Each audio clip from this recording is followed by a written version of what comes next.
से जगतर ईश्वर। आज हेउछि महाप्रभु जगन्नाथଙ୍କ सुनावेश। सुनावेश ପାଇଁ पुरठुपल्ली सबुठी उत्सव मुखर। ଏହି ଉତ୍ସବକୁ ନିଆରା ଢଙ୍ଗରେ ପାଳନ କରିଛନ୍ତି ଯାଜପୁର ଜିଲ୍ଲାର ସୁକିନ୍ଦା ଅଞ୍ଚଳର ବାଲୁକା ଶିଳ୍ପୀ ସନ୍ତୋଷ କୁମାର ପ୍ରଧାନ।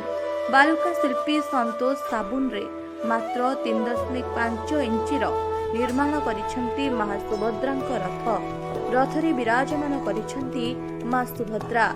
ସେ ଜଣେ ବାଲୁକା ଶିଳ୍ପୀ ହୋଇଥିବାରୁ ବିଭିନ୍ନ ସମୟରେ ବିଭିନ୍ନ କଳାକୃତି ପାଇଁ ସୁକିନ୍ଦା ଅଞ୍ଚଳରେ ବେଶ ପ୍ରଶଂସିତ ହୁଅନ୍ତି। ସନ୍ତୋଷଙ୍କ ଘର ସୁକିନ୍ଦା ବ୍ଲକ ହରିପୁର ଗ୍ରାମରେ ହୋଇଥିବା ବେଳେ ସେ କଳିଆ ପାଣି ଖଣି ଅଞ୍ଚଳର ଏକ କମ୍ପାନୀରେ ଇଲେକ୍ଟ୍ରିକାଲ ବ୍ରାଞ୍ଚରେ କାର୍ଯ୍ୟ କରନ୍ତି। ତାଙ୍କ ନିଶା ସବୁବେଳେ ଚିତ୍ର ଆଙ୍କିବା ଏବଂ ବାଲୁକା କରିବା।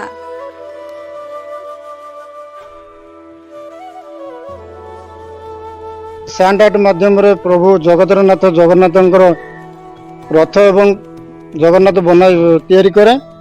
ए वर्ष जेहेतु वर्षा मु करिपारनी मनरे गोटे नुआ चिंताधारा नहीं मु 3.5 इंच विशिष्ट एक साबुन रे माँ सुभद्रांकर रथ मु प्रस्तुत करिछि एवं एई रथ आम गाँव बा अन्य 5 पंचायत गाँव सब लोक देखा प्रबल भीड़ लगी रही एवं से मते बहुत आनंद लगुच एवं खुशी लगुच।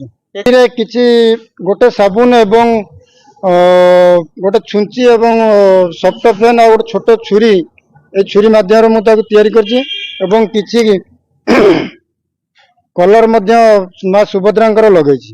ताकू मते करिया पई 4 रु 5 घंटा समय लगी। बहुत परिश्रम होइछि एवं हार्ड कार्विंग आज बाउड़ा यात्रा माँ को रथ निर्माण करिछि जेहेतु बहुत खुशी लगुच एवं आनंद लगुच। एही भली मु प्रति वर्ष नुआ नुआ करिकि देखेबी रोजी। जय जगन्नाथ। प्रति वर्ष एही भली करिकि नुआ नुआ देखेबी एवं जगतर नाथ जगन्नाथଙ୍କ आशीर्वाद रु प्रति वर्ष मु नुआ नुआ करिकि जारी रखिबी।